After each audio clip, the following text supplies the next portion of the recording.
What's up, nail geeks, and welcome back to another Little Box of Horrors video. We have a fantastic shop. This is the Dangerous Flora theme. If you are new to indie polish, if you're new to Little Box of Horrors, this is a monthly collaboration amongst dozens of makers that have a specific pop culture, sci-fi, horror type theme every single month. And the site is open from the 22nd now until basically the last day of that month, or the 30th if there's 31 days, what have you. So we have quite a few makers to check out for this video. There are more. The makers you see in this video are the makers who chose me to represent their polishes through photography that you may or may not see on the website, and also through my video here that you all are tuning into. So without further ado, let's dive right in. Starting off with Art is Nails, Deadly Nightshade. This is described as a shimmering base, which appears predominantly gold with strong pink and green shimmer. This one is inspired by its namesake, price is $13.50, and there's a cap of 75 bottles. I'd like to do a quick preface and say I apologize for the tardiness. I was missing a couple of polishes that arrived literally this morning, and here we are. So one of these days we will all be a well-oiled machine. Deadly Nightshade is a metallic type of feel on application. It applies very opaque on the nail. It's one of those super iridescent type finishes. I'm going to suggest 2 coats and a glossy top coat. Art is Nails has a second polish for us. This is Poison Hemlock, described as a minty green jelly base packed with iridescent flakes. This one is also inspired by its namesake, price is $13.50, and there's a cap of 100 bottles. Poison Hemlock has a really crelly type of formula, meaning it builds up like a jelly in that it's going to be pretty different depending on what layer you stop at. I waffled big time whether or not to go up to that third coat. I felt like it was a touch thick on the third coat. So personally, I would stop at 2 coats and use a good glossy top coat and just leave it be that soft, milky type of finish. BCB Lacquer Me Seymour is a purple crelly base with green to blue flakes and fuchsia metallic flakes. This one's $13.75 with a cap of 100 bottles and inspired by the movie Little Shop of Horrors. Per usual, BCB comes off very strong with her very opaque formulas. This is no exception. It is easy to build up. I went in for 2 light coats and you can see how beautiful, plump, and damn opaque that is. You may want to use a glitter smoother because it does have a touch of texture from the flakes. And then again, speaking of awesome flaky coverage, BCB's next polish is Hell, I Am Mother Nature. This is described as a bright neon green base with orange to gold flakes and green, purple, pink flakes and black flakes. This one's inspired after Poison Ivy, the character. This is $13.75 with a cap of 150. So again, 2 coats is all you need. Both of BCB's contributions do not go over 2 coats. You're going to have way too much polish on your nails, and it is excellent plumping coverage on that second coat anyway. The same thing applies for your top coat of choice here. You may want to use a glitter smoother. Chamaeleon Nails brings us 3 polishes this month. This first one is Caladium's Whisper, described as a thermal that goes from pink when cold to sheer white when warm, with green and pink holographic glitters in a variety of sizes. This one's $13.95 with a cap of 40 bottles.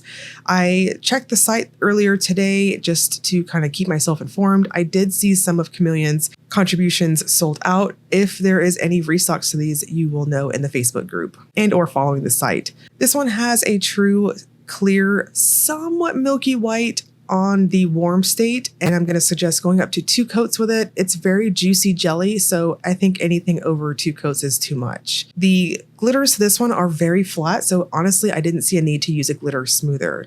Chamaeleon's next polish is Mahonia's Gentle Touch. This is a red when cold, when there's no UV, and it turns sheer white to colorless when warm when no UV, and it turns red magenta when cold in the sun and lilac blue when warm in the sun. It's also filled with orange iridescent flakes. So this is a thermal and a solar. So this was a total pain to get photos for representation of what you're going to see in person. Please, please, please refer to my full hand shot here. It is thermal. It's that milky white to somewhat red, soft reddish, almost salmon red pink type of thing. When you go out in the sunlight, or if you use a UV lamp like me, you will see that indigo type of bluish color. Chameleon Seeds of Poison is an orange when cold to colorless when warm thermal with purple to orange multichrome flakes and a scattering of silver holographic effect. This one's $13.95 with a cap of 20. I think this was the one that I saw that was sold out this morning. If it gets restocked, again, just be mindful of the website and or the Facebook group. Seeds of Poison, same thing here. I chose to stop at 2 coats for all of the chameleons because they all have a very jelly plumping formula. And I don't know, the warm states respectively were all going to be that colorless, cloudy type of color. So I didn't see a point in plumping it up any further. Cracked Dangerous Flora is a warm pink base with green shimmer. This one's 13 with a cap of 200 bottles. This is one of those delicate type of shimmery formulas. It's got a wonderful creamy smooth opacity to it, very satisfying on brushstrokes. It plumps up and self-levels perfectly. Now I will note you will 100,000% have full coverage on the second coat. This was another one that I was kind of like, well, should I do 3 coats or not? I personally liked that thicker appearance on that third coat. I liked it. It reminded me of a gel polish. So for me, that works. But honestly, the majority of you might be able to get away with 2 normal coats and a glossy top coat. This is an incredibly flattering type of pink. Danglefoot, Day of the Triffids, is a sunshine yellow base with gold to bronze shimmer and reflective glitter. This one can pull slightly more orange on some skin tones. This one's $13.50 with a cap of 50. I agree with that official description. This is going to pull a touch mustard, especially if you are medium to deep and or you have warm undertones like myself. On me, I think this is very much pulling a bit of a mustard against myself. I can see how this would definitely be a sunshine yellow. It does look like it in the bottle, but to me, it's almost goldenrod against myself. I'm going to suggest 2 coats, a glitter smoother, and a glossy top coat. Danglefoot's next polish is Poppies of the Oz. This is a red to blackened red thermal with green and black flakes. This one is $13.50, cap of 50, and it's inspired after the toxic poppies from the land of Oz. This has another jelly, super smooth formula to it, very satisfying on that second coat. I love applying paddle brushes with polish like this. It's like butter on hot toast. It's delicious. 2 coats was all I needed. I did use a glitter smoother because the flakes do have a touch of texture to them, and it just needed to be smoothed out and help out my glossy top coat. This is vampy good. I can see this actually working really well for the fall. And again, 2 coats is all you need. Hearts and Promises Poison Oak is an olive green colored holographic with orange gold shimmer and multiple holographic glitters. This one's 13 with a cap of 100 bottles.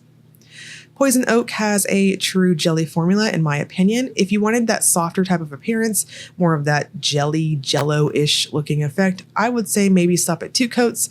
But if you're like me, you like it plump and you like it more loud on that base color, 3 coats definitely. Now, if you have a super prominent free edge, I could see you see the tiniest bit of a smile line in brighter lights. If that bugs you, of course, use a blurring base.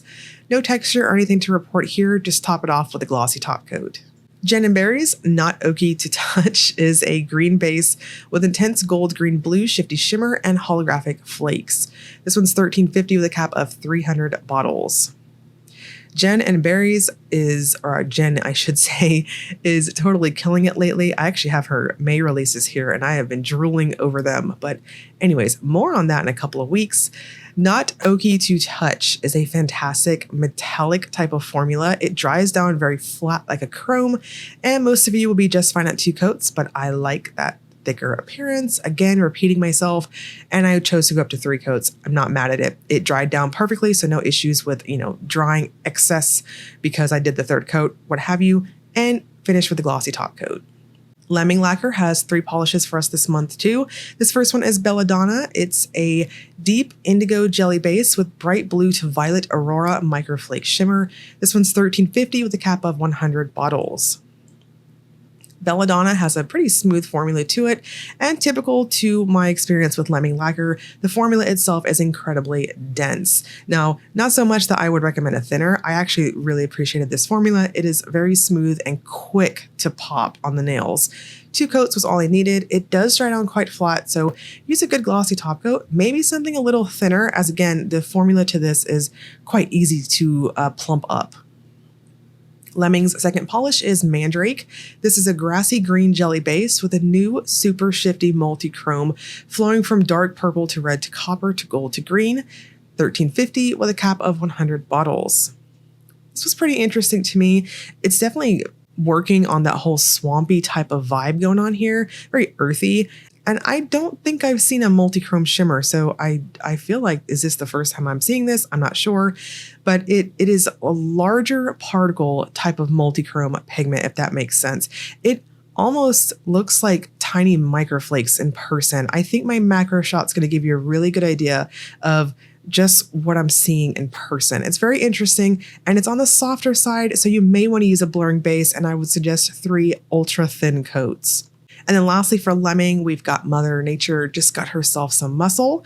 This is a grassy green jelly base with a new shifty multi-chrome from red to copper to gold to green. This one also is $13.50 with a cap of 100. So this one, I agree with that again. So very much like Mandrake, I almost think it's like a sibling pigment to that one, where it's a larger particle, again, almost flirting with looking like a micro flake in person. So huge particles, but it builds up to this almost pseudo-like opacity, but it's very much jelly in person, if that makes sense. Lyn B Designs brings us a Dangerous Touch. This is a white curly base with taupe-based flakes that shift from green to blue to purple with added holographic microflakes. This one's inspired after the giant hogweed plant. Price is $13.50, and there's a cap of $150. A Dangerous Touch has a very creamy, smooth, very awesome self-leveling formula. I thought 2 coats worked the best. I chose to go in super light on the first coat and then normal for myself. Just be a little wary on going too heavy-handed on your coats, because this one is, again, very quick to plump up and build up. You'll want to use a thicker glossy top coat to smooth the flakes out. Night Owl's Lily of the Valley is probably my favoriteest polish in this whole video. It's my top pick. I love it to pieces. It's described as a white curly base filled with vibrant pink gold green shimmer. This one's $13 with no cap. There's just something clean and palette cleansing about this specific color. It's a white curly, sure, but in my mind, it has a cooler type of almost dove gray appearance to it, and the shimmer is so beautiful in that base. It's almost milky-like, so I chose to leave it soft in appearance, and I chose to go up to 2 coats with a glossy top coat. Paradox Polish, the Death Cap, is a black when cold to white when warm, thermal, with pink and gold iridescent flakes, pink and black metallic flakes, and scattered holographic effect. This one's $13 with a cap of 100 bottles. Death Cap has a jelly type of formula to it. It's pretty plumping, and I don't know. I kind of waffled going up to that 3rd coat, but for science, I chose to go ahead and do so. I kind of kicked myself. Now, the warm state itself is what you're seeing here. It's this like pale type of gray, kind of soft in terms of opacity, so I probably honestly should have stopped at 2 coats. You'll want to smooth this one out too with a glitter smoother, because it will have a touch of texture and thirstiness from all the flaky goodness. Peculiar Polish Bird of Paradise is a brilliant, shimmery, brightly colored pink base with orange shift and pink reflective glitters. This one's $13.50 with a cap of 22 bottles. Bird of Paradise has a really rich formula to it, and I have to hats off to Peculiar Polish. This one is, I think, one of my favorites that I've swatched through Little Box of Horrors the last couple of months. It is very flattering, excellent coverage, easy to build up. You may want to use a glitter smoother with this one because we've got some reflective glitters going throughout it. It's more of a scattered type thing, and you're good to go. Penelope Loose also has 2 polishes for us. This first one is Mountain Laurel, described as a milky base with red shimmer and red and black flakes. This one's $13.50 with a cap of 100 bottles. Mountain Laurel is, kind of going along with the last couple of milkier white type of finishes we've seen. This kind of fits that bill too. You can stop at 2 coats if you like that softer, creamy effect, but personally, y'all know the drill at this point. I went up to 3 coats and I liked it this way. It dries on flat, but super smooth still. So any glossy top coat is perfect in my opinion. Penelope Loose's second polish is probably my second pick.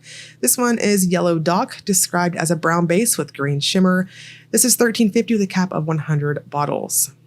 When I swatched this one, it just reminded me of like 90s polish so much. I don't know, there was just something about it.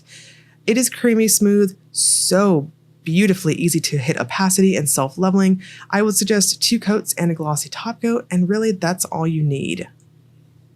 Rain Dance has a couple polishes for us too. This first one is Danger Berry, described as a black jelly base with silver flakes, red micro glitter, and silver magnetic pigment. This one's inspired after the Twin Berry Honeysuckle. Price is $13.50, and there's a cap of 50 bottles. So y'all know this month I'm totally obsessed with this horseshoe magnet. I'm not done playing around with it. It popped so well on Danger Berry, and I chose to do 2 coats. It has a super opaque formula to it, so I didn't feel a need to go any further than that.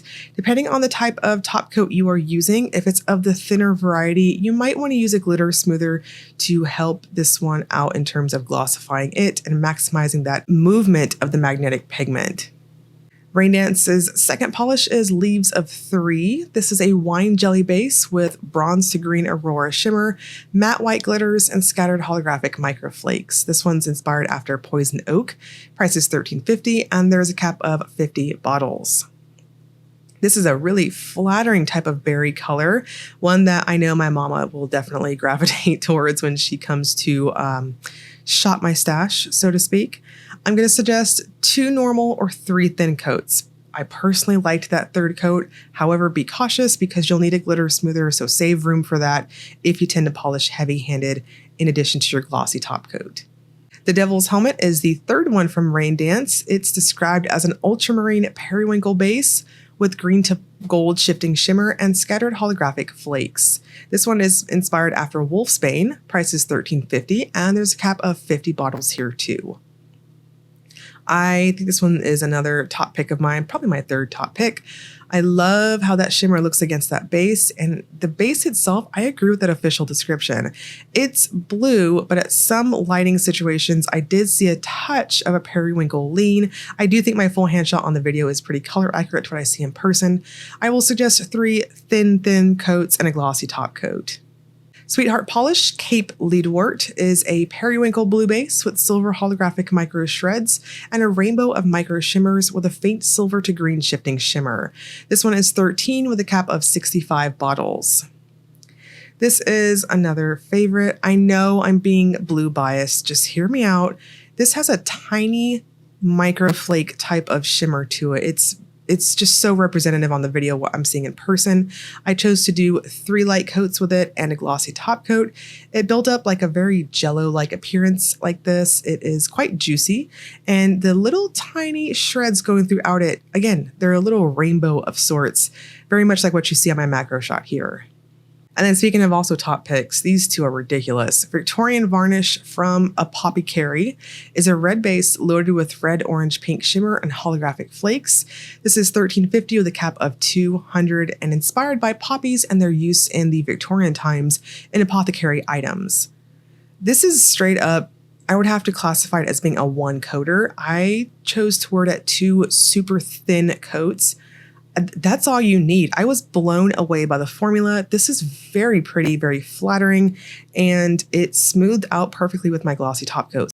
The second one from Victorian Varnish is Gloves Like Chemistry. This is a violet jelly base with violet, red, orange aurora shimmer and aqua blue purple to green ghost flakes. This one's $13.50 with a cap of 200 and inspired after the chemical makeup of Foxglove. I want to heavily highlight bells and whistles. My swatch photos do not do this justice. This is one of those polishes you need to see on video, which even that doesn't really do it justice. There's a very obvious blue to purple shift because of that pinky type of shimmer going throughout it. It's really interesting. I think representation I can give of it is that macro shot there. Wicked Polish also has a couple polishes. This month we have 3. This first one is Daffodil, described as a yellow pearl base with holographic and micro holographic glitters. This one's $13 with a cap of 50. Very much a sunshine type of yellow. I think it'll also play up against your skin tone, depending on your different tone. I'm going to suggest 2 coats and a glossy top coat. Mount Laurel is a white base with starry rose glitters. pink holographic glitters, and a touch of pink reflective glitters in Candy Aurora Pink Shimmer. This one's also 13 with a cap of 50, and it also has that curly type of base. I chose to stop at 2 coats because, in my opinion, this is intended to be a softer type of look, and I think anything over that second coat was just going to be too much because it plumped up real quick on the nail. This one also dries down pretty flat, so depending on your glossy top coat of choice, I would suggest possibly a glitter smoother. Wicked's last polish is Poinsettia. This is a green to red thermal with red Candy Aurora shimmer and holographic effect. This one's $13.50 with a cap of 50 bottles. And it was so interesting because I don't think I've seen a thermal where the green is the warm state and the red is the cold state. I was actually sitting next to a fan when I was swatching this one, and the way it shifted, I was pleasantly surprised because I think I've normally seen it backwards, but I could be wrong. But anyways, this one has a creamy, smooth formula to it. I'm going to suggest 2 coats and a good glossy top coat to help plump it up. Last but not least, we've got Zombie Claw, Talk Foxy to Me. This is a crimson red base with red shimmer and silver sparkles, inspired after castor beans. Price is $13.50, and there's a cap of 50 bottles. This applies quite opaque onto the nail in a jelly type of formula. It's very smooth and satisfying. I think some of you will hit opacity on the second coat, but if you're extra like me and you want to super deepen out that almost brick red type of base, go up to that third coat, make sure it's on the lighter side so you prevent over buildup, too much polish on the nails, and you'll have a really interesting type of pink to orange type of shift from that shimmer like what you see on my macro shot.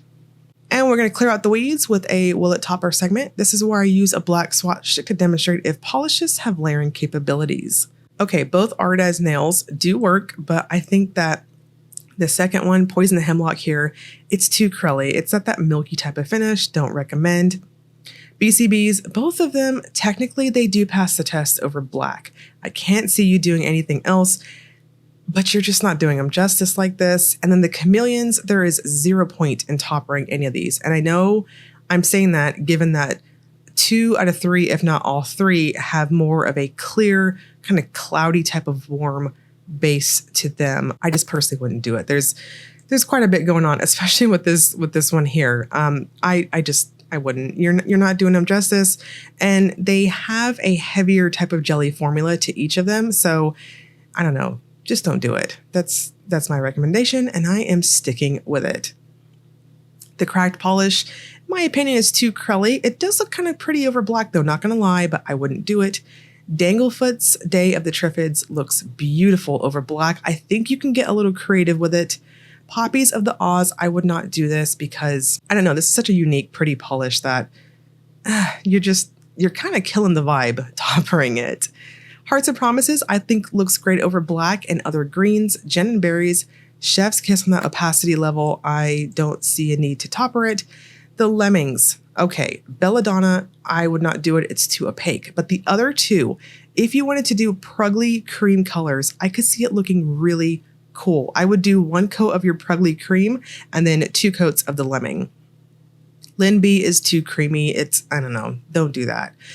Night Owl, yeah, it kind of works, but as my favorite, I'm just, squeezing it real hard. I personally wouldn't recommend it. Paradox, same thing as the Chameleons. You're kind of taking away from it. And I choose to use the milky sticks because to kind of help that warm color. Peculiar Polish looks kind of cool. Your preference. Penelope Loose, both of them. I don't know. I'm really on the fence with these, especially Yellow Dog, because it looks cool, but The Rain Dances, some of them pass. The Magnetic looks really cool over black. I can't see going over any other color though. Leaves of 3 looks awesome over black, but it is opaque on that base color. Same thing with the Devil's Helmet. Remember, it's super blue. And then the Sweetheart, I am on the fence about that one. The Victorian Varnishes, both of them, you can see here how ridiculously opaque both of them are. I think you're wasting your time, honestly, toppering them. The Wickeds, I also would not topper these because they also have curly type of formulas. And I I think Mountain Laurel is a good example of that.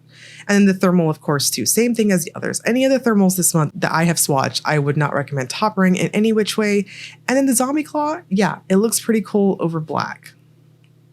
So to kind of wrap up this gorgeous fest of polishes I have one non-polished item to show you all today. This is from Victorian Varnish. I mentioned it, I think, on my HHC video or LBOH for last month. These are pump bottles. I always like different packaging that's kind of different from, I guess, against the grain, so to speak. This is a 2-ounce pump bottle. You can see right here. This is the label up top. You can see it. It's got some flowers on it.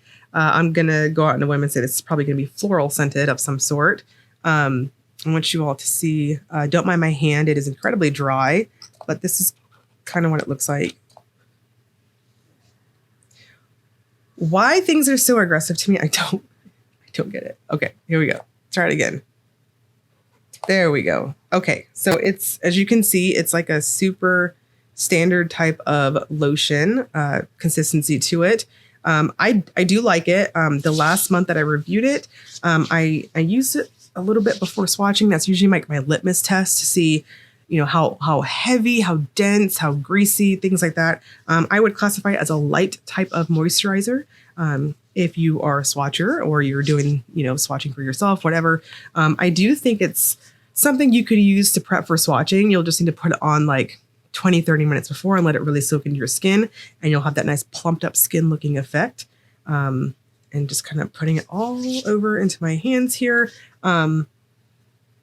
This is a really light scent for this month. I'm going to have the official scent notes on the top of my head here shortly, but it's very light. This is a floral scent. It's just a straight floral scent. Fresh, springy type of floral scent. Not really getting any other smells with it, but as you can hear in my voice, I have like really bad allergies right now. I can smell, but I'm just saying, maybe that's a confound, but I really have to get my hands close to my face. So if you're sensitive to smells, but you like it lightly scented, I think this might be up your alley for that. The official shopping for A Little Box of Horrors is going to start April 22nd, and it's going to run until April 30th. I'm going to link you all below to Little Box of Horrors, the website. If you want to get in there, make a wish list, or check out, depending on what time I get this video up. And as always, if you enjoyed the video, please like and subscribe. Thank you so much for watching.